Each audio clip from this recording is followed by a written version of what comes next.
na CAA mfumu ya mapata. Année 2024 bandi Mosepelisi compagnie africaine d'aviation CAA aye na bon pikili kinyoso kopesa matondo accenti twasa kidila. Merci na ba passager na nyoso pour la confiance bopesa kiye ya ko accompagner bino année 2023 mobimba CAA compagnie ya bana mboka na même occasion aye ko présenter na bino nyoso ba meilleur vœu ya prospérité bonheur pe longévité pour la nouvelle année 2024. CAA leader dans ma partie à RDC. A offert kibino sécurité peut bien-être. Chaque fois vous allez commander à bord, il y a un avion luxueux na ye, bon c'est pe la qui na ba service nyo so CAA pesa kibino. Na boyelo kolambula sike bandi. CAA kadi lisusu ko améliorer qualité ba service na ye pour na ko sepelisa bino ndenge ya mesala ko sala yango tango nyoso.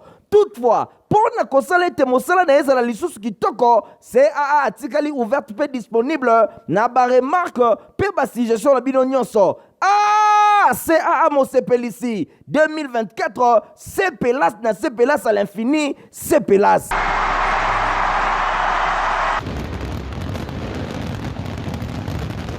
Donc, continue sur CPLAS, Colanda Info, Lingaya Journal, Peuple pour la Peuple Mbote.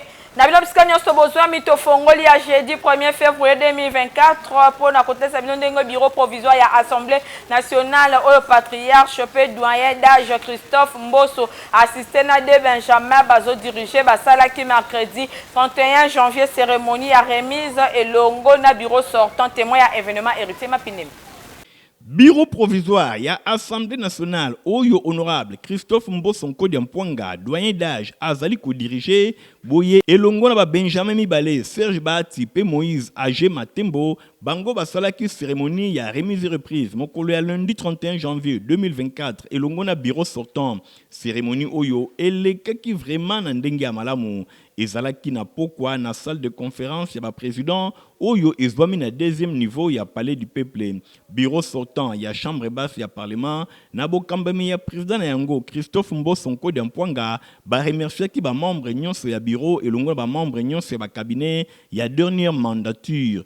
Bosimbake pour le numéro 1 ya chambre basse ya parlement Christophe Mbosonko Diampwanga a lobby ezali prévu na 48 heures après prise ya fonction ba membre ya bureau provisoire ba na kosala remise et reprise boye na casquette na ye ya président ya bureau provisoire Christophe Mbosonko Diampwanga atalisaki ke bureau provisoire esengeli esala mosala pour na épuiser ordre du jour na bango ya session extraordinaire au plus tard le 8 mars pour na permettre na nouvelle législature ba programmer première plénière le 15 mars ezali koya Bosimbake asengi pe na ba élu nyonso ba travailler na étroite collaboration avec honorabilité. Avant à annoncer disponibilité, il y a bureau sortant, va contribuer à bon fonctionnement, il y a bureau provisoire, puis il y a chambre parlementaire Oyo. Et Sengeli Bosimbake, premier vice-président André Mbata, y a procédé qui n'a remise et reprise, et l'on a bureau provisoire, na combo y a bureau sortant. Rapporteur Joseph Lembi, Liboula, y a bureau sortant, y a Salaki et l'on Serge Bati, rapporteur y a bureau provisoire, puis madame Angèle Tabou Kester, y a bureau sortant, y a Salakina Moïse Agé Matembo, Kester y a bureau d'âge. Molili esili na parti lumumbiste unifié Palou na Mokuse désormais Didier Mazenga Mukanzu a aponami na unanimité local la secrétaire général pe chef ya parti nyonso elekaki au cours ya 3e congrès extraordinaire Oyo basalaki mercredi 31 janvier témoin ya événement Michael Bristoto.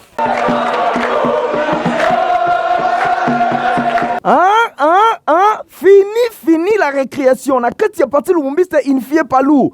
Fumée blanche mon ami Didier Mazenga Mukanzunde aponami avec impact pe idéologie à l'unanimité. Secrétaire général pe chef du parti à Palou. En remplacement, il y a ancien secrétaire général Willy Makeshi Oyazu qui s'embête ya kande ba militant.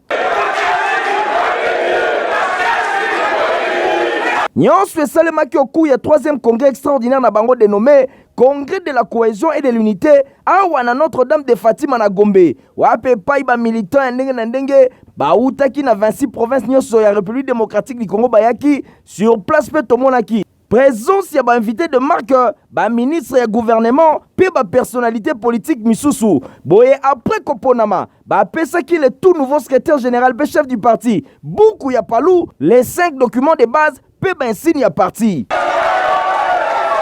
Tango azwaki maloba a remercier ki ba militant nyonso pour la confiance ba pesier pe alobi parti oyo ba botolaka bango ezongeli bango kitoko. Militantes et militants, j'ai saisi cette opportunité pour dire aux chefs de cellule, chefs de cercle, chefs de section, secrétaires provinciaux, à la coordination de la jeunesse nationaliste, à la direction des femmes guides nationalistes, que c'est grâce à leur courage que les partis qui vous étaient abusivement arrachés au profit d'une coterie familiale vous est retourné aujourd'hui.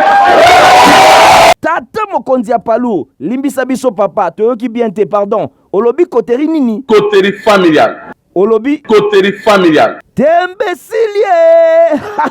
Les voisins vont lire leur dit. Motoka mo besoudan no bimite. Boye baké sur place, membre du bureau politique puis bapona ki kitoko. Désormais nouvelle page ya Palou Fongwami et longona mazenga Palou e kolata lele ya sika. Qui dit mieux?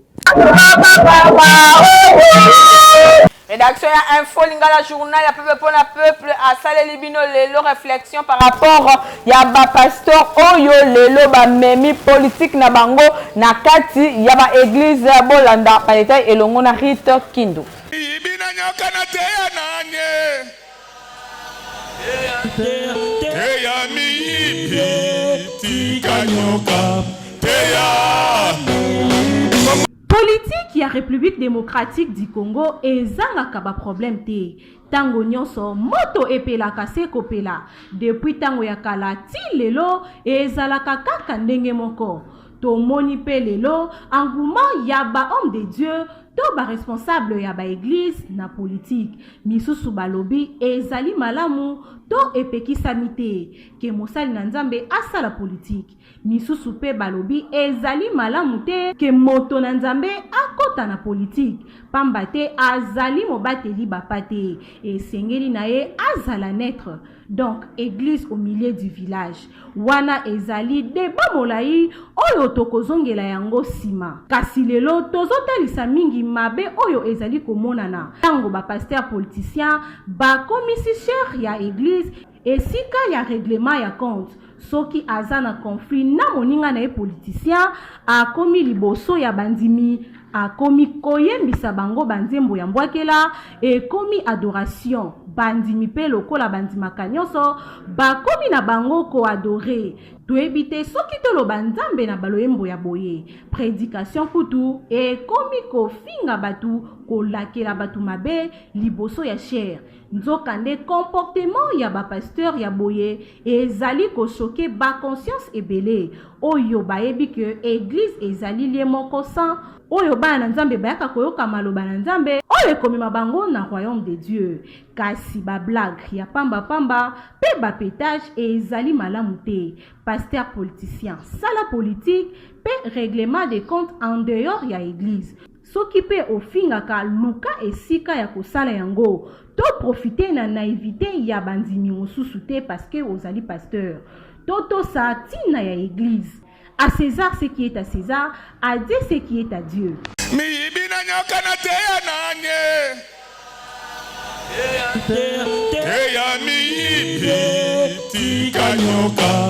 Vevia Sheridan okende na libota na mobimba bakenda kishedi 1er février kokutana na procureur ya république ya près ya tribunal ya grande instance ya Gombe na bitse moko ya ko solliciter réquisition pona bokundami ya honorable Sheridan okende ba detelema o bokozo yango na édition na biso ezali ko ya to poursuivre basango na biso na rubrique la biso ya boyebi lelo rédaction ya info lingala elobeli ba bien fait ya bulukutu kenkeli batope bulukutu ezali ezali plante moko originaire ya Afrique de l'Ouest epai wapi yango bakoko na biso babandaka komela bandakala po etondisami na baremède ebele pe ezali héritage culturel oyo bakoko batikela ba africain na oyo etali bongo ba bienfait nango bosengeli koyebaki kenkeli bato pe bulukutu yango ezali anti-ride pe ebongisaka loposo soki oza komela yango mingi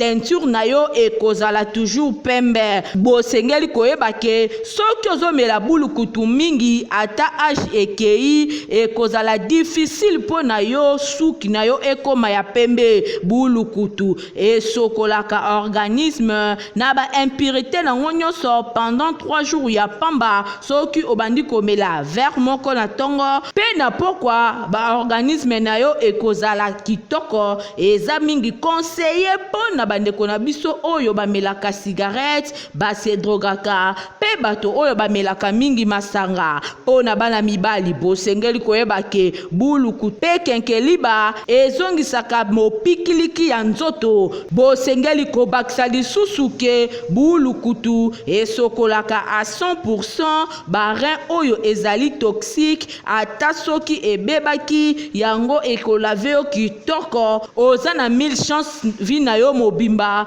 mokolo moko te okozalaka na insuffisance rénale bulukutu eragénisaka pe eprotégeaka bato contre AVC na oyo etali traitement pour la constipation bulukutu estimulaka fonction digestive pe epesaka appétit bosimbake bulukutu ezali te moko malamu pamba te ezali anti-inflammatoire antibactériel ata ozali koleka libumu soko meli bulukutu ekatani abu pia yango efavorisaka excrétion urinaire pe bosengeli koyebake bulukutu tope kenkeliba esokolaka bafwa bokozwa ide te botunanga nini isifi kaka kozwa makasa ya bulukutu ndenge ekauka bongo osangisi yango na bisap otokisi yango pendant 10 minutes pe okamoli 3 jus ya citron na kati na yango obakisi molangi ya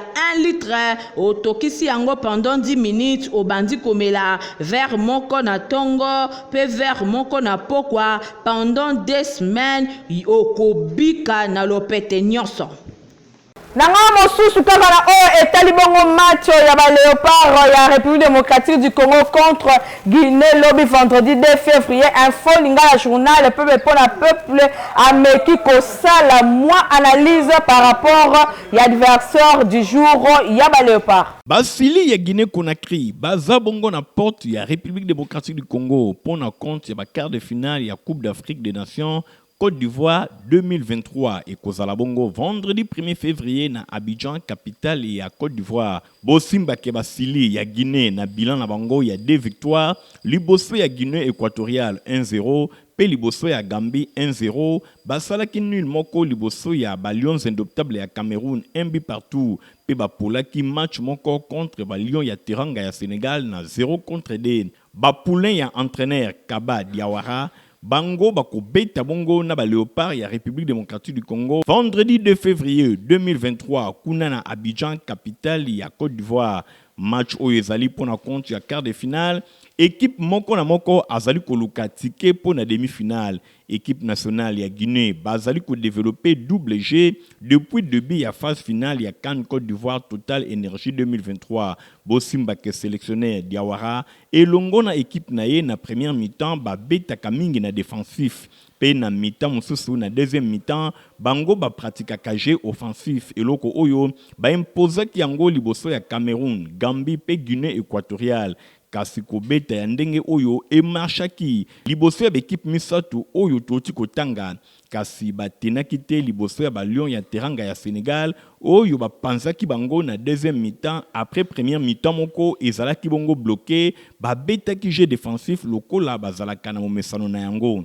Boye soki totali malamu dernière sortie médiatique ya sélectionnaire na bango Diawara Alobi a détecté 5 ou 6 éléments poison. Il y a équipe nationale, il y a République démocratique du Congo. équipe ya Guinée bakoya certainement un système de jeu na bango défensif pour na profiter na ba contre-attaque peut ko surprendre ba Léopard ya République démocratique du Congo. Sélectionneur ya ba Léopard ya RDC Sébastien de Sabre azana ba tout nyonso pour na ko gagner équipe o ya Guinée malgré ba conditions physiques moko ezali ko rassurité pour na maître de jeu ya ba Léopard ya République démocratique du Congo Gaël Kakuta. Guinée Conakry contre République démocratique du Congo ezali match o ekobetama vendredi 2 février 2024 Kobanda Abidjan capitale économique ya Côte d'Ivoire. Léopard la République démocratique du Congo bakobeta lobi vendredi 2 février contre équipe ya Guinée pour la compte ya Bakar de finale ya CAN Côte d'Ivoire 2023. Ba chance nini population azopesa da Léopard Bolanda bango na micro ya Igor Tingi P Arnold Mido. Match lobi facile pour nous gagner. Tu beti da Egypte. Bo Guinée kutane ku équipe a bien été classé ça on bien baba nsaka wisa mais chaque na banja bakamba vanda pe na beti de match chata bité au moins afanda ni non asane lote na gala satara kuna betanité inutile à banda c'est bon si par rapport au classement ils allaient bien pour na gala qui na blessure azomo des dangereux na genou na et c'est ngaka Gala sa nazonga accès taka bongo masoko abeti 3 kalo abeti na abeti 2 classement tout normal ka bongo galika sa nyazonga na bogar na biso na ni Piquel yende kitoko ba biso vraiment capo. Bon bonjour d'abord. Je souhaite que donc match va tout gagner 2-0. Donc il ne joue pas le score exact au peut pas beta ngenge winner 2-0. Bon so na za coach na ngana banisa Meshaki banti wisa na bike na sima to ada na Chancel Mbemba demi-di et puis na médiane milieu du terrain Piquel et de l'autre côté comment va joueur donc je pense que ça va aller. Ba chance na pesi na Léopard rebelle pour l'équipe nangai na bike score isa 2-0 na bike le but to robeta makasi kolika avec équipe nyoso to comme qui demi-finale. En tout cas, on a passé chance de belé dans Léopard. To gagner match score à lobby et ça match à 2-1. Ata mokolo moko te tokotsiko kene toke ko beta match boye ba police biso ba komisi biso boye eko simba ata mokolo moko te tozana ko nima na nzambe na biso abokoko pe tozana ko nima na nzambe na biso ya likolo. Ata mokolo moko bendele ya Congo eko ya lisusu te awa biso nyonso tu na ba konzi na ngai nyonso tu maboko na biso ezali boso tozotala bisika makamezo kende. Tokochuko bosse loko moko te pe toko souhaiter ata mabe moko te ata mokolo moko te.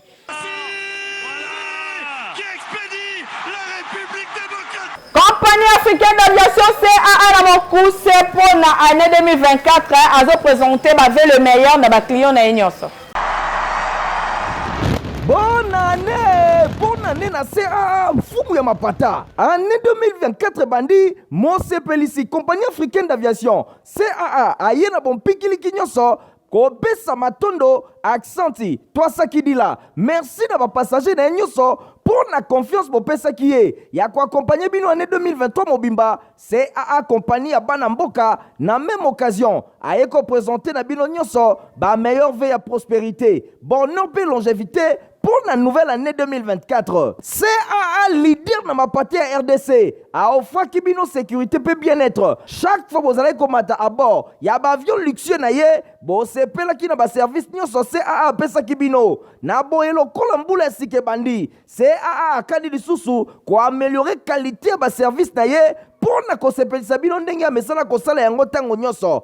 Toutefois, pour na kosala te mosala na ezala lisusu kitoko, CAA atikali ouverte pe disponible na ba remarque pe ba suggestion na bino nyonso. Ah, CAA Mosepelisi 2024, CPLAS na CPLAS à l'infini, CPLAS.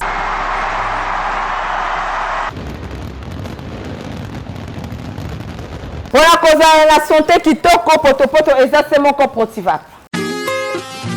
Génération a une autre choix ya potopoto diaming et tikali na top. Ngai nakolisa bana nanga na diaming.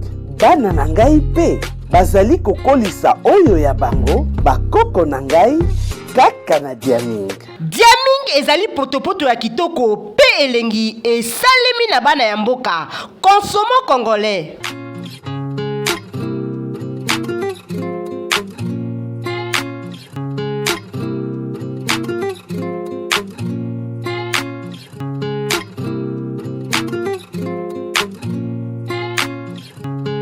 Diaming ezali repas complet, protéines, vitamines, pe énergie. Eza possible que bana na bino bakola na intelligence pe bokolongono na nzoto. Lokola libota ya ngalfa oyo bazali kolia Diaming. To fidéliser mabota na bana na biso na Diaming, Léa Otonda, d'une génération à une autre.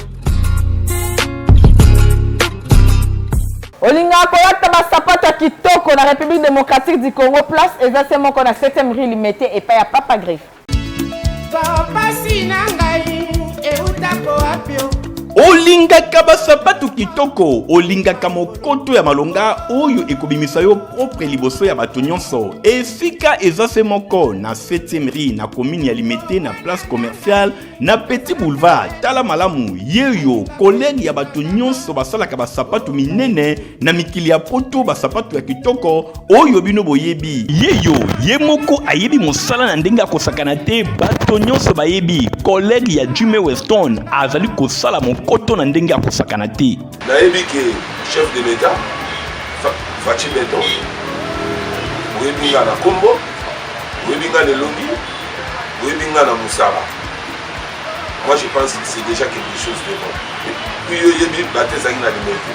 Toki na premier ministre nous allons na yo na misé oyo kota palais du peuple obenga ngai tokutana. Mais tu le loka ba blocage. Mais on a même le ministre là, ministre de la culture Azali, ministre de l'industrie Azali, ministre de la PMI Azali, PMR. Mais pourquoi tel Congo Mouchanga Maboko va diminuer le taux de chômage? Pour nous les hommes, par contre, nous n'avons pas Patrice pour diminuer le taux pour encadrer jeunesse, pour transformer Bango, si on est pour ça la sapate. Est-ce que Azali a besoin de ça pour nous? Je ne pense pas. Automatiquement, à Oluka, Azala, responsable pour qu'il y ait des familles. Mais pourquoi? Pourquoi? Dans ça, il était pourquoi? Dans ce cas-là, on a fait dans la Gentini Mobila. Oui, adjoint à ils allaient chez Goko Moulumba, fils gouverneur Gentini Mobila. Nous avons même bonne foi. Alors, Ngamouwa, mais Bangati n'est pas chef de l'État. On a fait mon compte. On a dit que ma politique, moi, ma caméra. Mais il fait qu'il bonne foi. Autorité nous suspect bazar. Moi je pense que nous ça la effort et ça devoir dans nous on va devoir dans la salle sur le téléphone na 7e rue place commerciale na Petit Boulevard place partie sur na peu monsieur mon ambassade d'Adora Kekele pour mon ala la présence de la salle dans un bien organisé na salle de kanda nyo suboyo et go sena l'état le but de soutenir yo yango na bimisi mais il faut soutenir un gars. Bon, je comprends. Donc, il y a un soir au Dakar.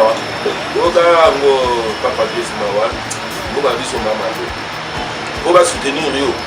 Il faut Simba Science. Maintenant, dans Simba Science, on a vu la matin. Donc, je suis Ria Awa. Aux ala au sala fête. Au diable, nous sommes la fête. Là, tu as fait ça. Aux ala au mariage. Là, tu as fait. Aux ala sapat, tu as mon nez. Le la île. Il y a un ordinaire comme un roi et mort. De cocaïne. Ozana o lokwa emo onge ko maboli lokola il yaka na sala na sala réparation na sala fabrication donc na yebi musala comme il se doit otaki baté ça. Oyoki adresse ezase moko na 7e rue Petit Boulevard na commune ya Limete et pa wapi ba chaussure ba sandal ba mapapa ezali kosalema na ndenge ya kosakana te soki okoti awa obosani Italie libela. Malema metoko muko pusa na suka ya basango la biso héritier mapindemi asalele bino info météo.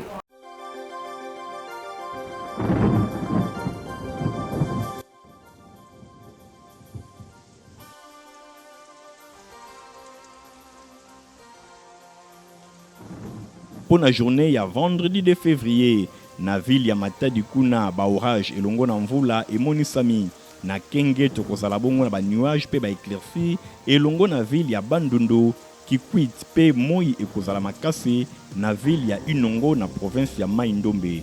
Pona oyo etali na ville ya Boende kuna ekozala bongo moi ekobima makasi lolenge moko na ville ya Lisala, Mbandaka, Gemena, Badolite pe ville ya Buta. Boye moi ekobima lisusu makasi na ville ya Isiro, Bunia, Kisangani pe na ville ya Goma kuna banuage elongo na mvula emonisami lolenge moko na Bukavu pe na ville ya Kindu. Boye banuage elongo na mvula emonisami lisusu na ville ya Kalemi, Mbujimai, Kananga, Chikapa, Ilebo pe ville ya Kamina. Pona oyo etali température bosimba ke na ville ya Kinshasa na avant midi tokozala na 23 degrés pe après midi tokozala na 28 degrés. Na ville ya Matadi 24 degrés na avant midi pe 30 degrés na après midi. Na ville ya Kenge kuna na province ya Kwango tokozala na 23 degrés avant midi pe 28 degrés après midi. Na ville ya Bandundu 24 degrés avant midi pe 31 degrés après midi. Tokozala na 23 degrés na avant midi pe 28 degrés na après midi. Na ville ya Kikwit na province ya Kwilu kuna na Inongo na avant midi tokozala na 25 degrés pe 30 degrés na après midi. Na Boende tokozala na 25 degrés avant midi pe 35 degrés na après midi. 23 degrés na avant midi kuna na ville ya Lisala pe 35 degrés na après midi. 25 degrés na avant midi pe 35 degrés na après midi et monani na ville ya Mbandaka. Kuna na Gemena tokozala bongo na 23 degrés na avant midi pe 37 degrés na après midi. Na ville ya Badolite 24 degrés na avant midi pe 38 degrés na après midi. Kuna na Buta 24 degrés na avant midi pe 39 degrés na après midi. Na Isiro tokozala na 23 degrés na avant midi pe 37 degrés na après midi. Na Bunia 23 degrés na avant midi pe 37 degrés na après midi. Na ville ya Kisangani chef-lieu ya province ya Chopo kuna tokozala na 25 degrés na avant midi 35 degrés na après midi. Na Goma 19 degrés avant midi pe 22 degrés après midi. Na ville ya Bukavu tokozala bongo na 19 degrés avant midi pe 21 degrés na après midi. 25 degrés na avant midi pe 32 degrés na après midi. Et monisami na ville ya Kindu chef-lieu ya province ya Maniema. Na ville ya Kalemi tokozala na 21 degrés na avant midi pe 26 degrés na après midi. Na ville ya Mbujimai 22 degrés avant midi pe 30 degrés après midi. Na Kananga 22 degrés avant midi pe 33 degrés na après midi. Na ville ya Chikapa chef-lieu ya province ya Kasai tokozala na 22 degrés na avant midi pe 32 degrés na après midi. Na Ilebo 23 degrés na avant midi pe 28 degrés na après midi. Na Kamina tokozala na 19 degrés na avant midi pe 24 degrés na après midi. Moi ekobima na ville ya Mwanda na province ya Congo central na 6h13 minutes pe 45 secondes. Ekolala na 18h32 minutes pe 32 secondes. Toujours na ville ya Mwanda na province ya Congo central. Wana ezalaki prévision météorologique pour la journée ya vendredi 2 février 2024. Botika la malam. La communiqué écologique awa na table na biso bola na lecture nango. Famille Kunga, Rebecca Kunga, François Kunga, Moïse Kunga, Pierre Kunga, Julien Kunga, Pauline Kunga, Robert Kunga, Dédé Kunga, Michel Kunga, Shelly Kunga, Mami Ananjo Kunga, Lama Kunga, Elongona Papi et Mambolo Kunga, Pelibota, Yafé Inspecteur Paul Kunga do.